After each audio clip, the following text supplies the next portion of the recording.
নেতিবাচক দৃষ্টিভঙ্গি বদলাতে পোষা বিড়াল নিয়ে জামালপুরে প্রথমবারের মতো অনুষ্ঠিত হলো এক ব্যতিক্রমী বিড়াল প্রদর্শনী।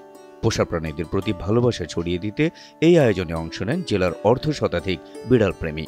শনিবার সকাল থেকে জামালপুর শহরের নিউ কলেজ রোড এলাকার একটি বেসরকারি প্রতিষ্ঠানের উদ্যোগে আয়োজন করা হয় এই বিড়াল প্রদর্শনী। দেশি, পার্সিয়ান মিক্স সহ বিভিন্ন জাতের প্রায় 50টি বিড়াল নিয়ে এতে অংশ নেয় বিভিন্ন বয়সী বিড়াল মালিক। প্রথমবারের মতো এমন আয়োজন দেখে মুগ্ধ জেলার বিড়াল প্রেমীরা। বিড়ালের প্রতি যে আমাদের সহমর্মিতা বা দরদ যে এটা প্রকাশ করার জন্য এবং মানুষের মনোভাব, বিড়ালের প্রতি যে একটা নেগেটিভ মনোভাব সেটা থেকে বেড়ে আসার জন্য আমরা সব বিড়াল প্রেমী যারা আছে তাদেরকে নিয়ে এই আয়োজনটা করেছি।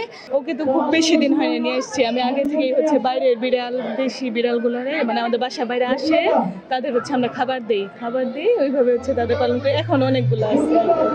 প্রদর্শনী শেষে প্রতিটি বিড়ালের জন্য ছিল বিনামূল্যে ভ্যাকসিন দেওয়ার ব্যবস্থা। পাশাপাশি দেওয়া হয় বিড়াল লালন পালনের প্রয়োজনীয় দিক নির্দেশনাও।